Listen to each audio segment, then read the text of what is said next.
Good afternoon, everyone, and welcome to this lunchtime debate on post-recession ideologies. I'm Maria Grasso, and your chair for this session. Before I introduce our three speakers, I'd like to thank our sponsors for this debate, the Institute of Ideas Postgraduate Forum. The Postgrad Forum meets in London once a month. The meetings will begin soon. And it provides an opportunity for graduate students in the arts and social sciences to discuss their research in a context which encourages reflection on how different social and political themes which we discuss in relation to academic work actually have implications for the real world of politics and society. If you'd like to find out more, please check out your delegates pack. Okay, so we're very lucky to have three very distinguished speakers with us today. And in the order in which they will be speaking, I'm pleased to introduce first, on my immediate left, Professor Andrew Gamble. Professor Andrew Gamble is the head of the Department of Politics and International Studies at the University of Cambridge. He is a professor in politics and a fellow of Queen's College. He is also a fellow of the British Academy and the joint editor of the Political Quarterly. He was also awarded in 2005 the PSA Isa Berlin Prize for lifetime contribution to political studies. He has published widely on British politics, and I'm sure many of you will be familiar with his books. For example, The Free Economy and the Strong State on Thatcherism, Politics and Fate more recently, his most recent book, The Spectre at the Feast, Capitalist Crisis and the Politics of Recession, which I'm sure will be of interest to many of you here. On my far left, Professor Gareth Stedman-Jones. He's a professor of political thought and the director of the Centre for History and Economics at King's College, Cambridge. He is the joint editor of the History Workshop Journal, and his research interests include Victorian London, and more recently, modern European political thought and its relationship to the history of Europe since the time of the French Revolution. He has published numerous books, very well known, Outcast London, Languages of Class, and An End to Poverty. He has just recently completed co-editing a book on religion and political imagination. Our third speaker, on my right, is Professor Frank Furedi. He's a professor of sociology at the University of Kent, Canterbury. He has published widely, particularly on the question of how societies deal with risk and uncertainty. His books, which many of you will probably know about, are Therapy Culture, Culture of Fear, Paranoid Parenting, and more recently, An Invitation to Terror. His most recent book, Wasted, Why Education is Not Educating, I'm sure is a book which many of you here will enjoy.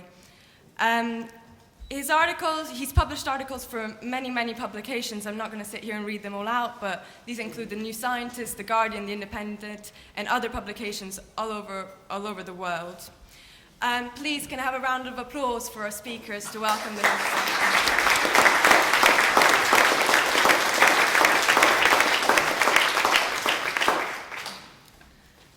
Before I briefly introduce the discussion, because I want to, have our speakers make their points and then come out to you as soon as possible for lots of interesting questions and points as well. I'm just going to say a few words about how I'm going to run the session. Each of the speakers will speak for about 7 minutes, and then I'll ask them a couple of very quick general questions to kick off the discussion between them, and then I'll come out to you. And I'll try to come out to you, well, I will definitely come out to you for at least 2 batches of questions, maybe 3, before I get the speakers to make their closing remarks and sum up. Great, so as you might, judging from how full this room is, you're probably all aware of how timely and contemporary this debate is. The recent economic recession has, in the eyes of many, cast doubt on capitalism's ability to continue to produce wealth. Now, supposedly, this should raise some quite important political questions for society in terms of what do we do now? What are the alternatives? How can we really make things work and get out of this sort of situation? But what is actually quite striking about today is almost a dearth of public debate about, the big questions. What is it that we can, really do in terms of thinking about politics and how we can actually change society, not just through technical fixes, which is generally what people have been talking about, but actually think about the bigger questions. What sort of arrangements do we want to have in place? What are our views for the future? Can we really change society in a sort of wider, bigger sense? There's also the question about what's going to come out of this recession. So some people which seem a bit detached from the reality which most of us are living through in terms of this recession have suggested that actually the recession is quite good because it will bring forth greater social cohesion and raise environmental awareness. So one of the questions I want to ask our speakers today is also, is anything good actually going to come out of this recession? Or are these people just completely detached from what the experience of most of us is? So really, I don't want to go on anymore because I'd like to hear our speakers and then come out to you. So without further ado, can I please have Professor Gamble start? Thank you. Okay, well, thanks very much, Maria. A few months ago, it might have seemed that this session was wrongly titled. The recession seemed so last year, but of course, the recession we find is continuing in Britain at least, and when you reflect on what happened last year, it was a huge earthquake of a kind. It was a crisis like very few others. You have to go back to the 1970s or the 1930s to see something on this scale. But those previous major crises were accompanied by radical questioning of political ideas, of economic relationships, and it doesn't somehow feel quite like that this time. There's no great ideological polarization as yet, as happened both in the 1970s and in the 1930s, and a lot of people have commented that there's no really big ideas, and there's a desperate desire on the part of political elites to go back to business as usual. One of the things to say about that is that it just may be too early to tell. I mean, we're so close to these events that it's very difficult to get proper perspective on them. In the 1930s, eventually Keynesian and national economic management emerged, but it took a long time. And similarly, monetarism and neoliberalism in the 1970s again took a considerable time. The thing to remember about crises is that they're always politically constructed, and the way in which crises are resolved depends hugely upon the struggles that they unleash and the particular narratives and discourses that emerge to explain them. And just as a very obvious example, just the way in which this crisis has already mutated from being a banking crisis this time last year in this country to being now primarily a fiscal crisis, a crisis about spending. How was that done? It's not a force of nature. This is political argument at work. What's going to be the shape of politics as it after this recession or in the wake of this recession? I mean, what we can expect, everything that from the history of previous major crises is that this crisis will be unlike previous crises. It will have its own dynamic, its own peculiar features, but it will also have lots of aftershocks. There will be lots of there'll be lots of consequences which will take a long time to be fully understood, and we'll be talking about it, I'm sure, for a long time. In the initial phase of this crisis, we've seen a huge return of the state, but at the same time there's been this great return of the state with the bailouts, the nationalizations, and so on. There isn't any great enthusiasm for entrusting the state with a great range of new responsibilities. So this is unlike the response in the 1930s. And I just want to highlight, in the few minutes I've got to start with, just some of the debates that are emerging, some of the key things that are. The first of these is the debate which is going on between those advocating spend less and those advocating spend more. The deflationary politics, deflationary economics against reflationary economics and politics, and this is particularly, this battle is being particularly strongly waged within the United States at the present time, and it's going to be a key dividing line in the next few years. And a second major debate, which is going on at the moment, is about whether the priority should be around repairing the global architecture, finding some new financial and governance architecture for the international economy, or whether the priority should be on national regulation and forms of protecting national societies. And then I think there's two more profound debates. One is about the question of sustainability and limits, whether the crisis will lead to the development of discourses around these themes as against those who are arguing for adaptation and economic growth. And finally, there's the East-West issue as to whether this crisis of capitalism is actually a crisis of Western capitalism rather than Eastern capitalism, and whether what we're seeing is actually this fundamental shift in power in the international economy, and that the fact that the huge growth of China and India and other countries may actually pull the whole international economy out of recession into a new growth era, but there'll be a change in the relative positions of the powers.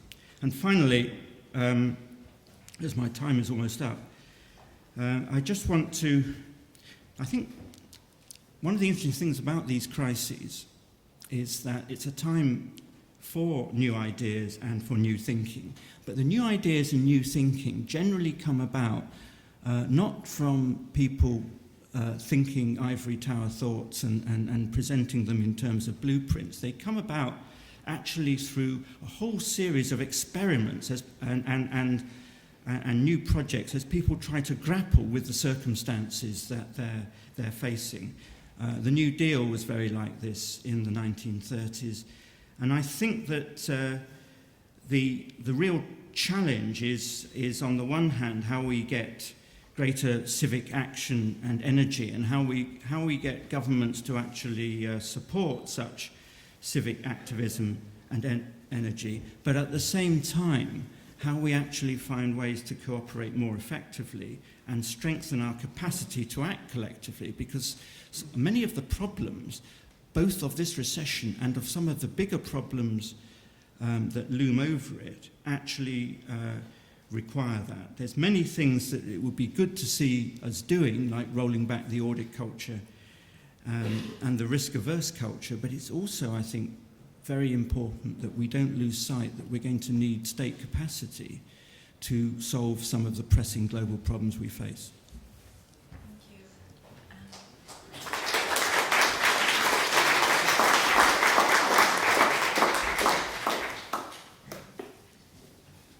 Well, I very much agree with most of what Andrew has just said, so that will save me repeating some of the things I might otherwise have said. What I want to ask in the short time available to me is, and it's very clear we're lacking big ideas at the moment about any alternative to the technical fixes which we find when we read in the press.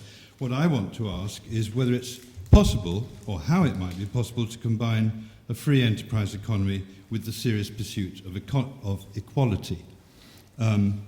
The traditional Labour answer to that question was, of course, it wasn't possible, because meaningful equality meant ownership of the means of production, and therefore the solution in traditional labour was clause 4.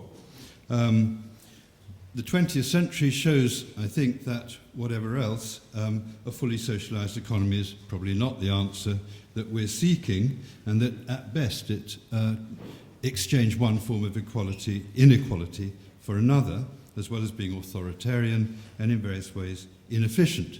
So I don't think it's controversial why Labour in 1994 abolished clause 4, but that left a question sort of hanging in the air, if you like, which was,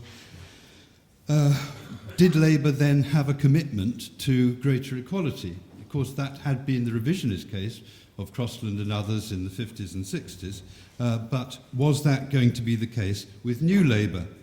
Well, what we get at best was a sort of very evasive set of responses and the construction of a very shadowy thing called the third way.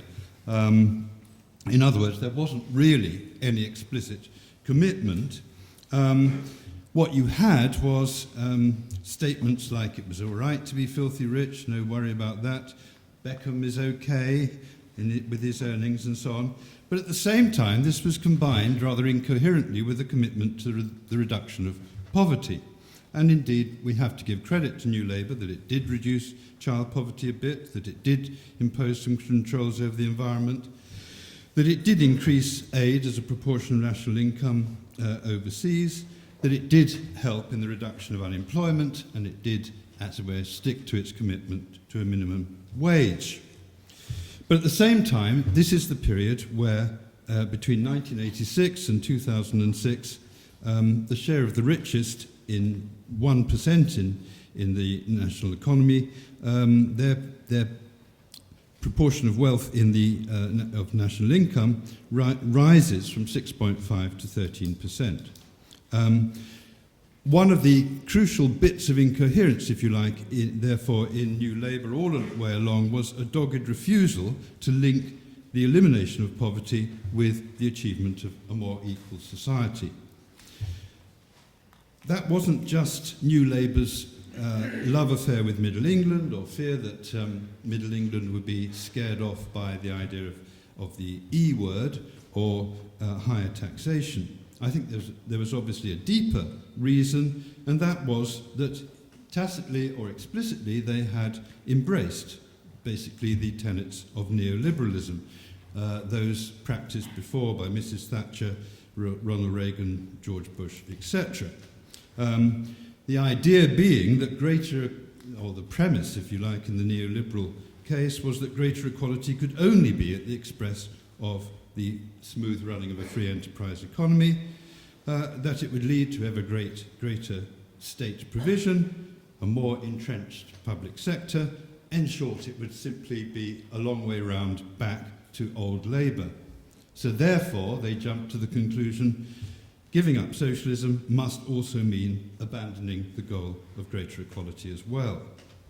And they also had a few other add-ons, which Murdoch et al. Had helped supply them with. But basically, the neoliberal premise that really the ultimate definition of freedom is the freedom of the consumer rather than the freedom of the citizen. Well, how do the question now, and particularly in the light of the recession and so on, is how can we break this apparently watertight association between liberal economics on the one side and conservative politics on the other? And if you want a very good example of that, it's look at Gordon Brown's favourite book, which is Gertrude Himmelfarb's Three Ways of Enlightenment, which indeed is a praise for the neocon agenda. So I would suggest if we want to break that equation, there are at least two ways we could think about it. First of all, by examining what the credentials, intellectually speaking, of neoliberalism were. The common assumption, which is thrust forward in the pages of The Economist and Irving Seltzer and all these other people every day, is that it descends from Adam Smith. One of the things we can do is to question that association. Smith, in his time, was thought to be a more radical figure and indeed had a critique of aristocratic monopoly, something like the inequality of a war state, and his text on the wealth of nations could be read as justifying some form of death duties. And indeed, the first disciples of Smith were on the left, if you like, rather than on the right, particularly people like Thomas Paine or Condorcet. They assumed that there was no necessary connection between inequality and a commercial society. In fact, they thought probably the reverse was true, that inequality could be reduced by what Condorcet called the social art. And what that meant practically, and we can go into this if anyone wants to know, is universal schooling, universal pensions, death duties, tax-based systems of social insurance, and the reduction of international inequality. This is all in the 1790s. The reason I want to get to, obviously, is that that was not the founding moment of neoliberalism. That came at the end of the 1790s with the frightened reaction to the French Revolution and what it had unleashed. Thomas Paine, you'll remember, was burnt in effigy in 300 places in England in the 1790s. Condorcet was actually poisoned. There was the Terror. And the people who then were appointed, in a sense, by tradition to voice Smith's theory was Burke in the first instance, who thought that commercial society and divine ordinance of inequality went together, and Malthus, who introduced his famous population principle as another way of saying that inequality was inevitable. This is the moment, I think, which sets in the long-term association between liberal economics and conservative politics. So, first way of trying to get round this apparently banal association or inevitable association is, as I say, to examine the circumstances in which it first arose. The second one, I think, would be also a radical stepping back from where we are, and that is to get outside the terms in which the 20th century, then as descendants of this debate, thought about a battle between capitalism and socialism. What I'm really trying to suggest here is that the pursuit of equality does not necessarily have to necessitate socialism, a language of worker and capitalist, nor does it necessarily have to sanction the radical individualism which neoliberalism has put forward. So what I'm trying to suggest is there may be, and just to follow up Andrew, I mean, ideas in crisis situations like this don't arise overnight. It will probably take a long time. If we look at neoliberalism itself, it's a product of the 1930s and 40s. It's not till the 1970s that it begins to get purchase on policy. And so I'm afraid we have to be rather patient about whether anything is going to emerge right now. But at least we can begin to reframe the language and the sort of demands which at least would be capable of more of creating a bit more inspiration than simply some, as it were, fiscal or banking fixes as a way of getting back to the day before yesterday. Thank you.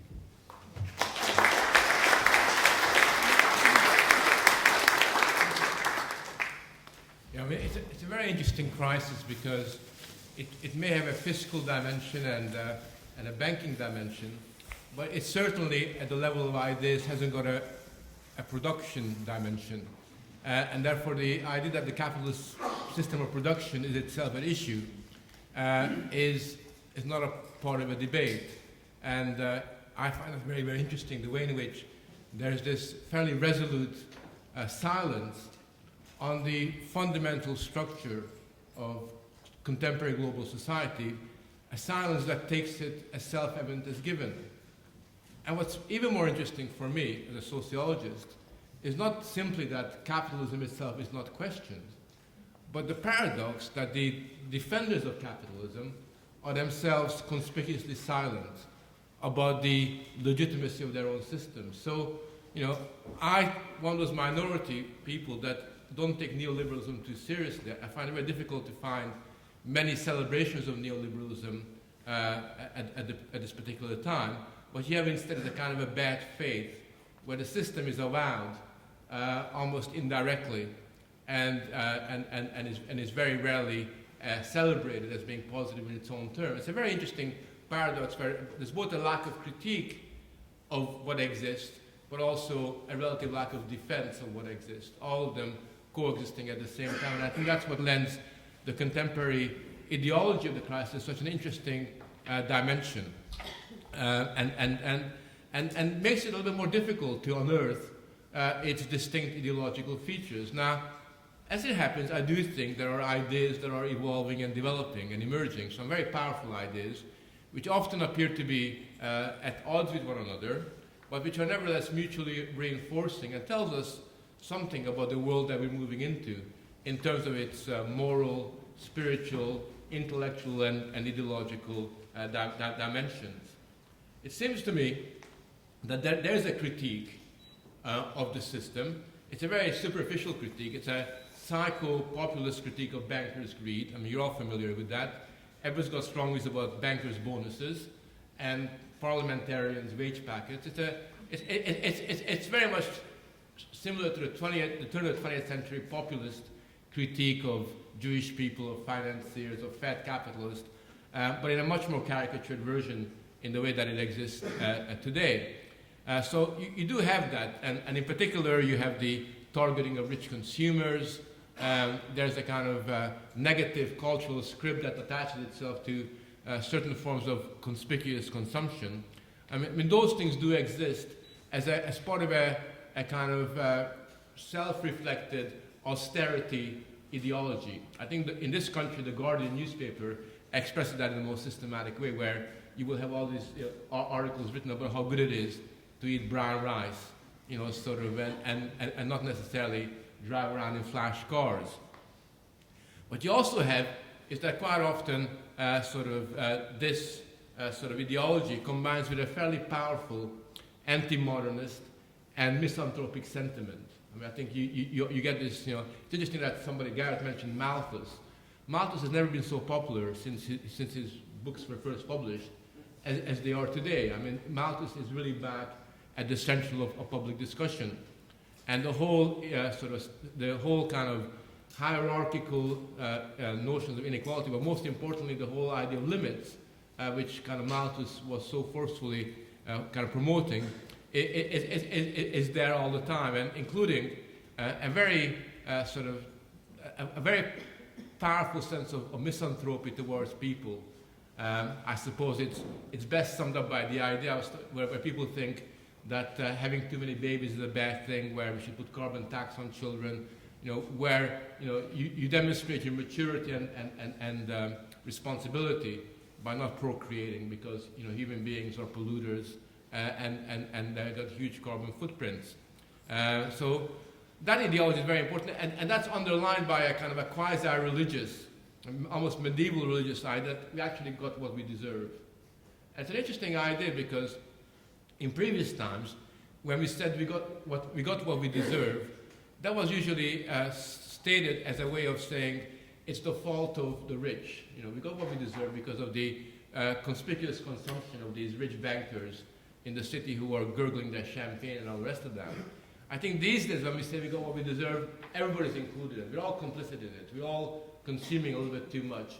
And we'd be far better off if we didn't use airplanes, didn't use Ryanair, any of that stuff. So what we have is a very interesting moralizing narrative of excess, where the emphasis is one-sidedly on consumption, almost never on production, and where basically the principal variable becomes sort of the degrees to which you kind of consume. And in that sense, the theoretical underpinnings of this is a kind of old-fashioned, pre-modern depletionist theory of economic life.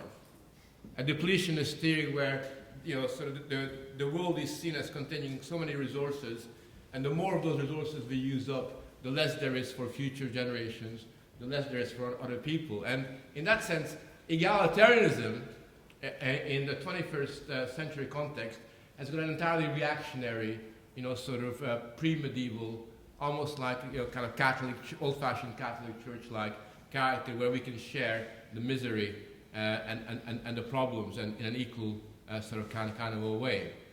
So we got this kind of depletionist theory of economic life, and at the same time this quasi-religious call to make amends. I mean, the number of times you hear people telling us to use the recession as an attempt to make amends for the past. You generations, have had a very good time. You baby boomers, you spent all this on this, and you had flashcards. You traveled around the world. You've destroyed the environment. And now these poor kids of the future are going to have nothing left. I mean, that's basically the argument. And as a result of that, you now have scientists and chief, sort of proponents of this standpoint calling for vegetarianism as a way that unless we're vegetarian in Britain in the future, we're not going to do the right thing, sort of. And this is the logic of the whole climate change kind of discourse, where, again, a kind of quasi-religious argument of redemption, sort of where you will be redeemed, sort of by these acts of austerity are very kind of powerful. But what I find most objectionable as an intellectual, maybe as a pretend intellectual, because we never know we're intellectuals until 200 years after the event.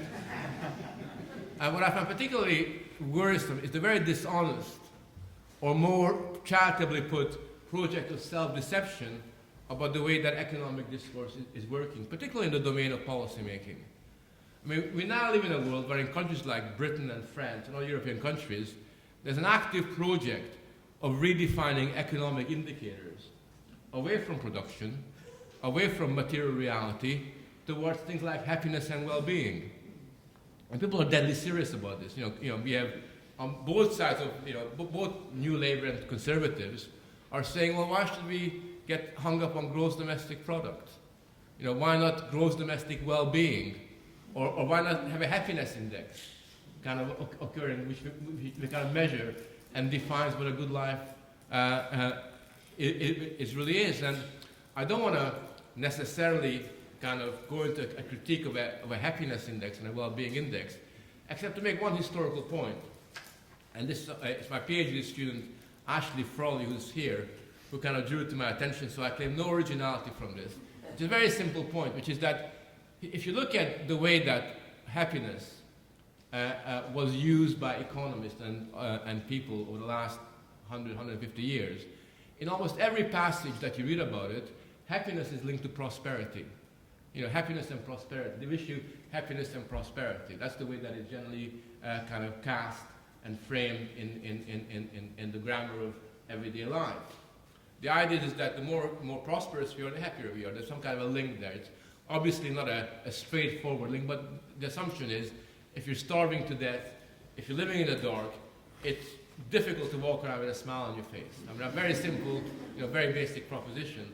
Today, we got the paradox of happiness argument, where the argument is that the richer we are, the more prosperous we are, the more sad we are. And that's the basic argument, and therefore we got to go to these Himalayan states like Bhutan and other places which apparently have a high level of happiness, right? High level of happiness. It's apparently there the well-being index is higher than anywhere in the West, and that's the kind of model that we ought to be aspiring towards. And what I find very sad about this is a very basic notion that we've kind of reacted to the recession and the crisis in such a profound way that we actually can make neoliberalism look progressive.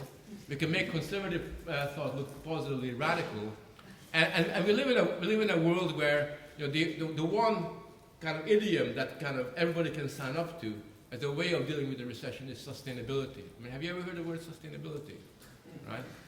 And I'm old-fashioned in this. Maybe it's my old-fashioned classical economist, Marxist, other kind of background, but basically I say in the 21st century that sustainability is not a good thing. I mean, I take the view that anything that's sustainable is not worth having. And that's always been the main principle of human development, that precisely because, we recognize the transient, fluid character of our existence, we don't simply want things to be sustainable, we want things to kind of move forward and to progress and to develop. And it seems to me that what's lacking and the problem that we really got to address is some kind of progress-related, progressive ideology with which some of these troublesome issues that we're confronted with can be dealt with. Okay, thank you very much.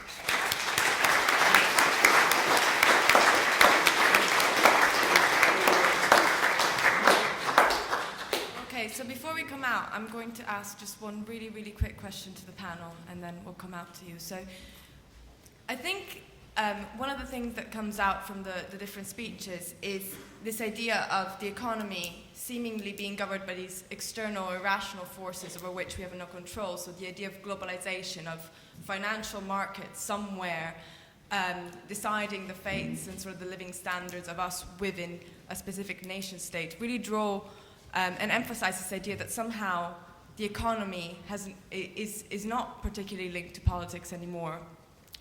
And so the question I want to ask our speakers is in what way can we start to make the argument that actually economic choices, and particularly choices about production, are political ones? So in what way is the age of sort of economic choices being part of the political sphere gone for good? Or is there some way that we can start to make an argument for how we can reclaim the economic sphere within the sphere of politics, so that politicians in particular can start taking some responsibility for productive choices and economic conditions within the nation state, but also globally? So can I have a quick sort of comment on that? Yeah. Whoever wants to begin. I think the way you do it is you basically get rid of the popular economic categories today. I think concepts like neoliberalism, globalization, all these things that you often hear about, avoid us making those choices. I mean, how many times have you heard somebody say the force of globalization? And the force of globalization tell us that our state is very feeble. There's nothing you can do in the nation state. That there's this powerful forces out there that assign to us a very fatalistic, narrow role. I think that we got to get real, and we got to understand that no matter how what system we live in, there are a lot of choices that can be made. The issue is not making the choices, but having the vocabulary and the language with which we can give meaning to those choices. And I think that's really where the problem is, and that requires politics in the old-fashioned way. And politics has got to be national politics, not EU, not global, not any of that. So you got to get back to that kind of discussion and debate. Otherwise, politics is not politics anymore. It becomes merely a technocratic way of engaging with the world. Well, I would just say that this notion about globalization is an ideology, and one useful thing that being a historian can enable you to see is that we've been there before. We've been there in the 1850s and 60s. You could even say we've been there after the 7 Years' War in the 1770s and 80s. The point is, this is, as it were, a discursive strategy. It's not, as it were, simply the objective truth, and we ought to do our best to deconstruct that notion and not accept it, because, of course, if you look at the last 200 years, you'll find successive periods of people thinking that these were the global forces which they had to, as it were, bow down before, like the gold standard or whatever it was, and then ways in which these barriers came crashing down when the political climate changed and politicians felt they could do something about it.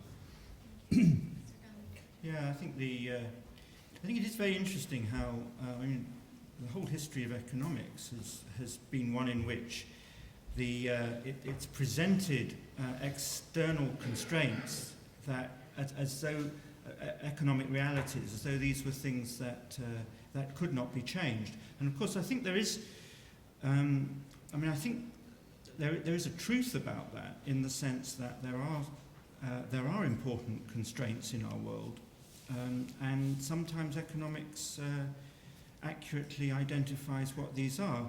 But at the same time, the tendency can be to turn these constraints into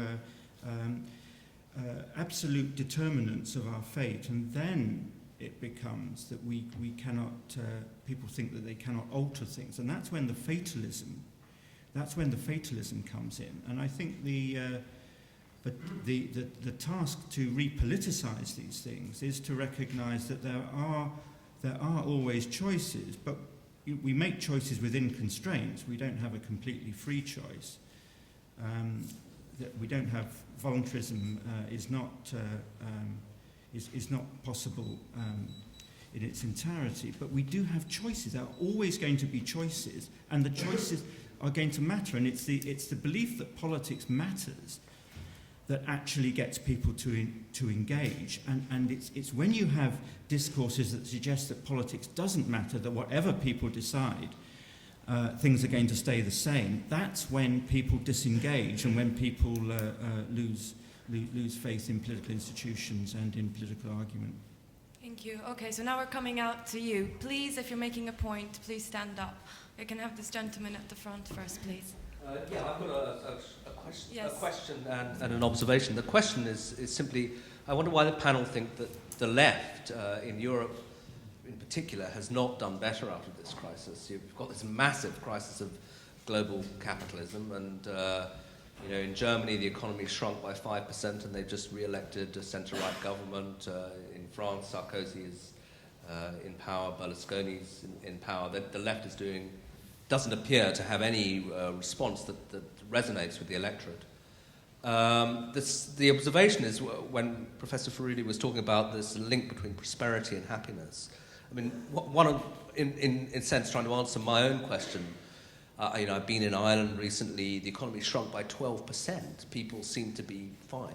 I mean, they're a bit disgruntled. But I wondered whether our societies are now so prosperous that people are capable of absorbing really quite astonishing sounding economic blows and just getting on with their life. And therefore, the link between prosperity and happiness has to some extent been broken, because it doesn't mean you don't starve in the streets anymore. You don't take a foreign holiday, maybe you move to a smaller house. And therefore, the happiness people who I gather you seem a bit sceptical about may have a point when they say, beyond a certain level, and observationally it seems to me to be correct, the correlation between wealth and happiness does break once you've got enough. Thank you. Can I have this gentleman, please?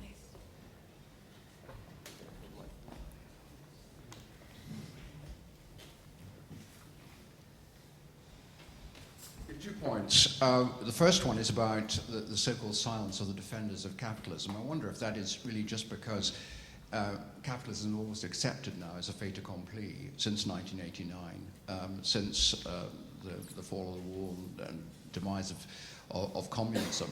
And that basically the discussion is all about, particularly in the FT, the technical way of actually making capitalism work better and regulating capitalism to try and, if not diminish, to try and diminish the possibility of further recessions, or at least cushion them.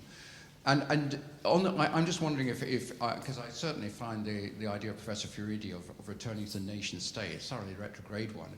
And certainly this is an international crisis, which I think the problem is that we've got a lot of national responses. And we seem to see our politicians groping towards the G20 and actually trying to work towards international regulation, rejigging the World Bank and particularly the IMF. But I mean, the collective response is surely necessary if we're actually going to get out of this, dealing with global imbalances and so on. Yes, there, please. We'll come to the back. Just one. This is a question to Frank. I'm inclined to agree with you about the need to get back to some kind of national politics and the good old days of some kind of polemical fighting around political and ideological ideas. But given that it's the current kind of crop of politicians that have led us into this kind of depoliticised environment anyway, is that a kind of more of a wishful thinking rather than a genuine kind of proposal for a solution? Thank you. Some at the back there. Yeah, The panel, do they think that we should be celebrating the division of labour institutionally, for example, on the back of the £20 note? And can we fast forward perhaps to the next crisis and assess the impact when billions more have adopted, perhaps unknowingly, the philosophy of individual utility maximisation? Can we have this gentleman, please?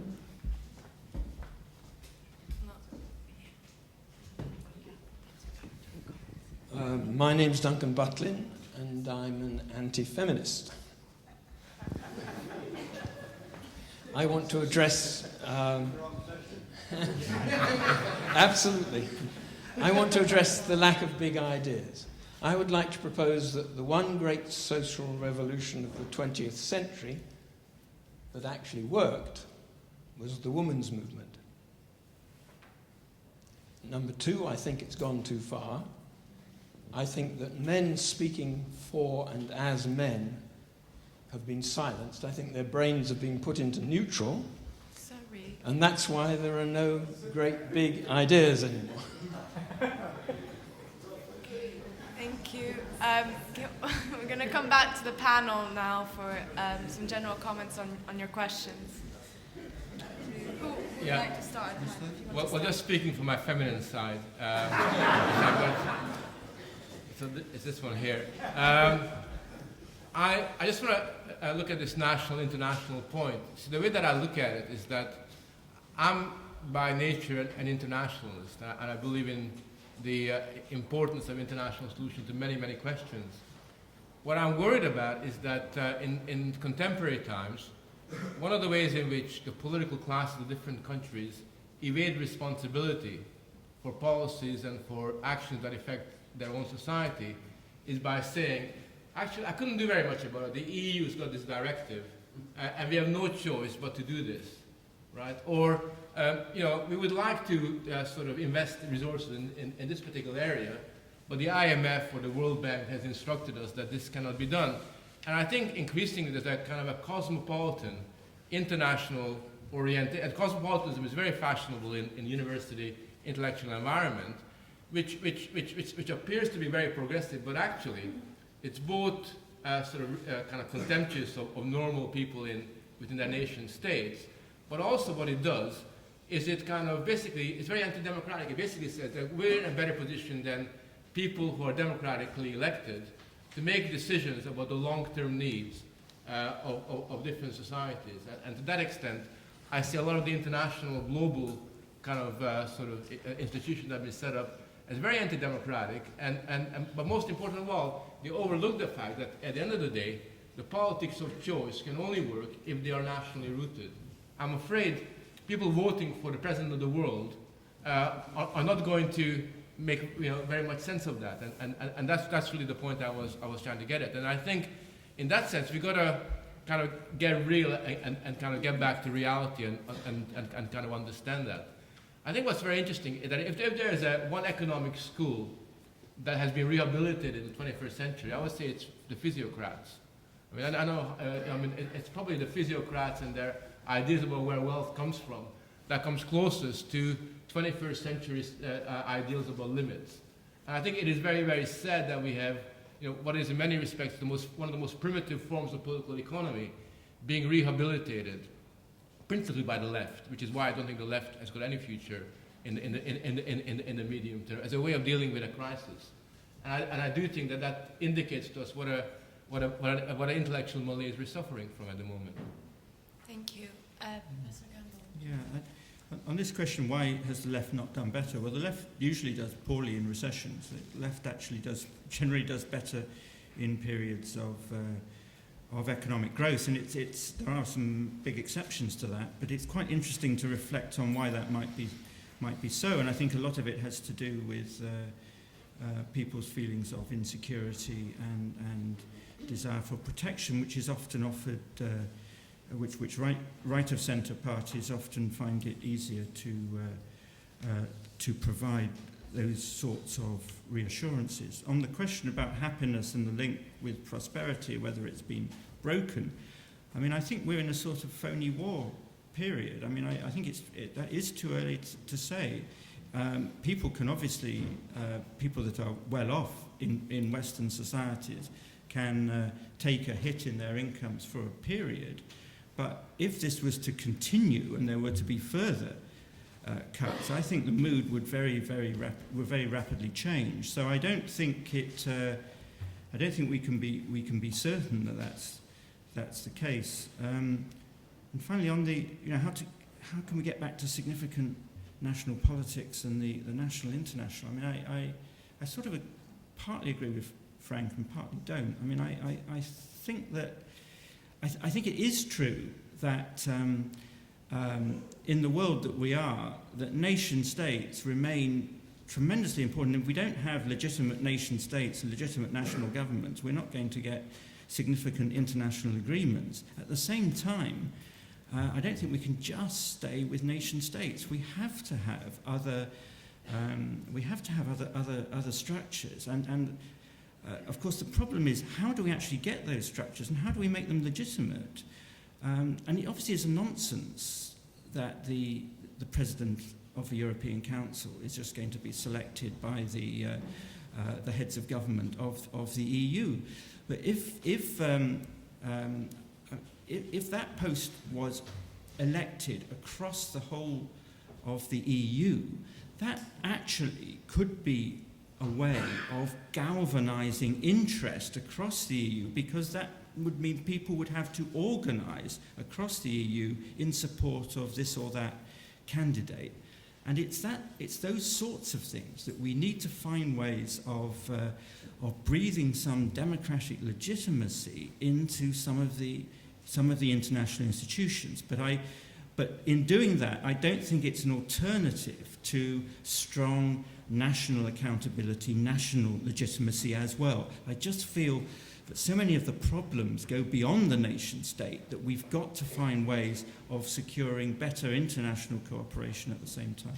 Thank you. Yes.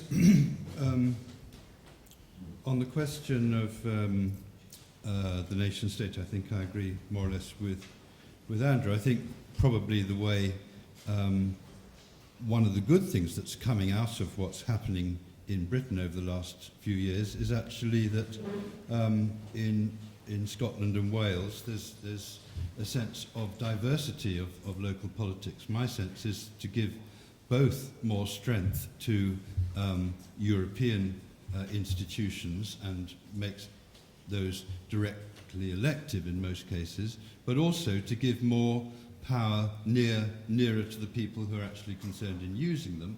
And you also then get a better sense of experiment. Some things may be too risky to try it at a great British level, but they could be tried out in some region. And this is one of the things that so far national politics has resolutely refused to do, is just sort of experiment more in terms of particular political solutions, which may or may not work. The second thing to say, I think, is about the ways in which a certain sort of financial capitalism, if you like, has mesmerized people into thinking that there's no alternative to the sort of economy that we've had in the last 10 years. It seems to me that a lot of that, and here I think the Guardian has something to say, has been a giant Ponzi scheme in which, as it were, this wealth is very often is going to face the day of reckoning anyway one day, because it's all based on debt and unsustainable expenditure.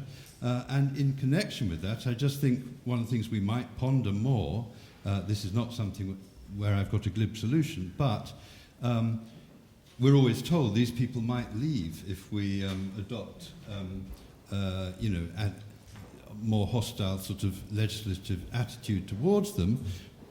Well, it seems to me either these people are immensely clever, which I must say, having taught some of them, I am disinclined to believe, in which case, to spread their talents into something more useful, like teaching or, actually making things, would be no bad thing. Or they're not very clever, in which case their bluff is called. But it seems to me that we ought to start adopting a slightly more resolute approach towards all this guff we hear about how our wealth now depends on this and only this in the future. Thank you. I wanted to talk about big ideas. Into the microphone. Big ideas. And just because listening to you guys, it's clear there are plenty of ideas and plenty of ways that we can seek to change and improve. But what I'm worried about is that none of these ideas are being communicated to young people in a sense that, I don't know how many other young people there are here, but and whether they agree with me. But I think that lots of these words like left and right and neoliberalism have very vague meaning to us. Like, we've grown up in a system of capitalism all our lives and we haven't known anything else. And I don't know whether you what you think the cause of this, whether it's media or whether it's the political system, why we have so little access to ideas unless we make the effort to come here and listen to you. Thank you. Gentleman at the back, please. I recognise very, very much what Professor Furedi says about the response to the recession very much being this kind of self-reflective ideology of austerity. But I guess even unlike the physiocrats, there really isn't any, physiocrats at least focused upon the fact that you could have production in the agricultural sector. There really isn't that much focus upon what a return to production would look like at all now. And this is very much just this critique of overconsumption, for example, in terms of flights, or in terms of cutting down on flying, now going vegetarian, all of the different things that we're hearing now. I guess my question to the panellists is, if we want to look for a more progressive, future-orientated sense of what a post-recession ideology would look like, how would we make that argument for production now? What would that actually look like? Thank you. Was it? Okay, yes, please. Yeah. I just wanted to say something about the prosperity link. It's not that people in the past historically were talking, going out and doing surveys and, and doing brain scans and saying, hey, prosperity produces happiness. They weren't actually talking about happiness at all, really. They were making a statement about prosperity, that this is good. And if you expand that, there are at least as many ideas of happiness as there are philosophers.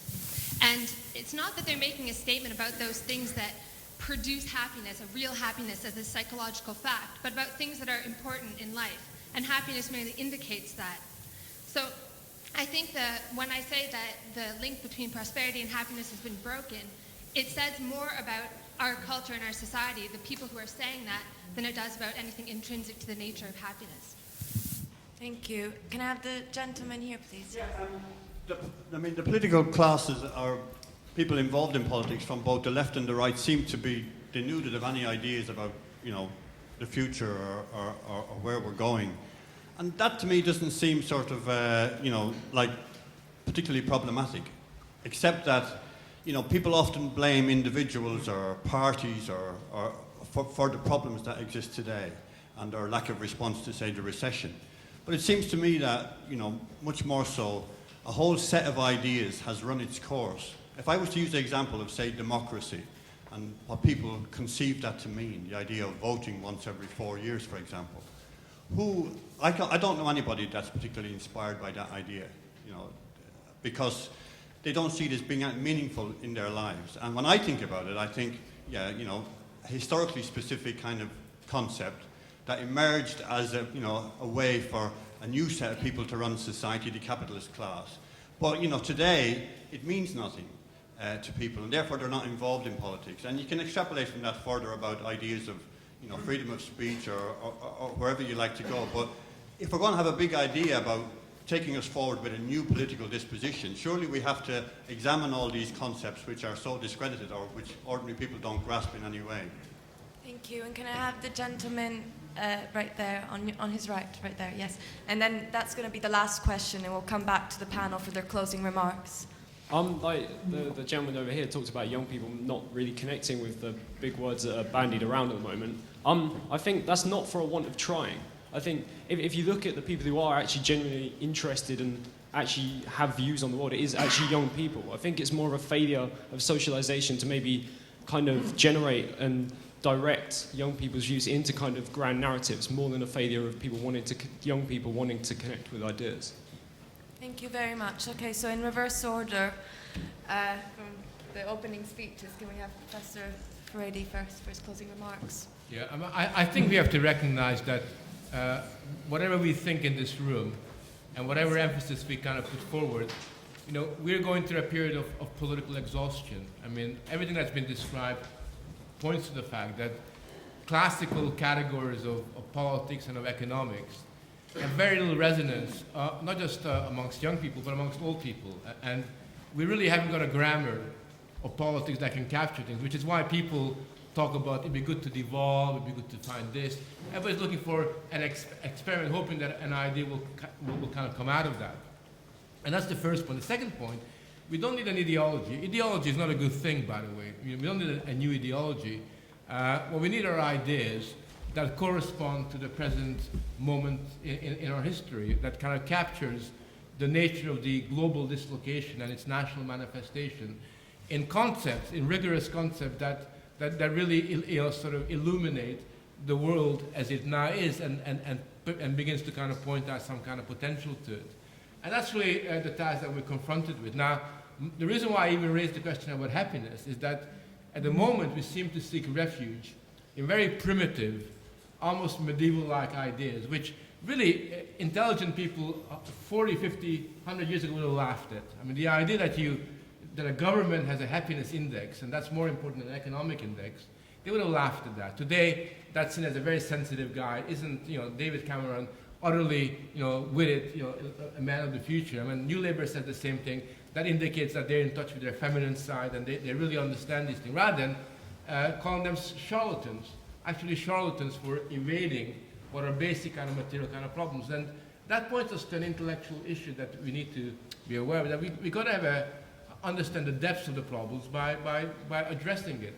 And we do have to come up with ideas. And the first stage in that direction is to understand precisely how big the crisis is. The crisis might not be big in terms of people's pockets. As somebody said, in Ireland, they still might be smiling. But in terms of ideas, the crisis of ideas, I think, is quite unprecedented since modern times. Thank you. Can we have Professor Jones? Yes, just a couple of things. One is, someone said, well, is there any future for production? I think, the disappearance of production has been very often a sort of figment of discourse rather than an actual fact. I think there are a lot of the population of this country who are still involved in one way or another in production, and there's no reason why they won't continue to do so. And there are various, obviously eco-friendly sort of new forms of technology. There's plenty of scope for doing things. It's just a way of just the need to capture somehow the inventiveness again of to fuel the imagination of what production could mean, rather than, as it were, simply going into the city. The second point would be about, someone asked about democracy and so on. I would just say part of the reason why democracy sometimes appears a tired word and so on is because of the refusal to be very imaginative about where it might be applied, where it's not already applied.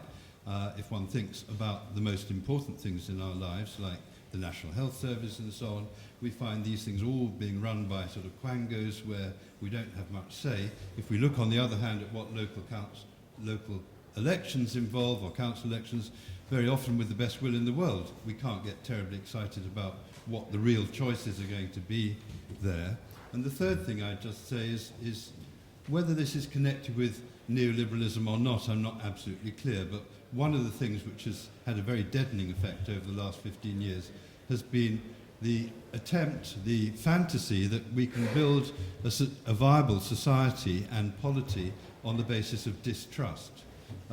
That's to say, and therefore to put in ever more mechanisms of micromanagement, managerialism, audit culture, etc., as Andrew mentioned, in order to stop, as it were, our otherwise predatory habits getting the better of us. I think a lot of this is absolute rubbish, and if we can somehow find a way of removing those controls, then I would think this is something we should actively pursue, particularly if we want to bring politics back as opposed to a sort of managerial greyness in its place. Thank you. Professor Gamble, can we have a closing remarks? I think the crisis and its effects is different depending where you live in the world. The kind of a lot of the pessimism and fatalism we've been talking about. If you go to China, it doesn't exist in China. It doesn't exist in India. I think there are some very different perspectives, and so that some of these some of the post-recession ideologies that we've been talking about may be specific to particular cultures, particular parts of the world, and that may be part two of this historic shift that is taking place. I think this is a very interesting question about production, but I think that has. I actually think that the. I actually think production is still very central. It may well be a problem we don't talk about it enough, but I think it's still absolutely central. And of course, if you look at economic growth worldwide, you can see how it's accelerating despite this recession. If you look at the period, the 10 years before the recession struck, and if you look at what is fueling that, it is a clutch of major new technological innovations which are going to transform the world during this century.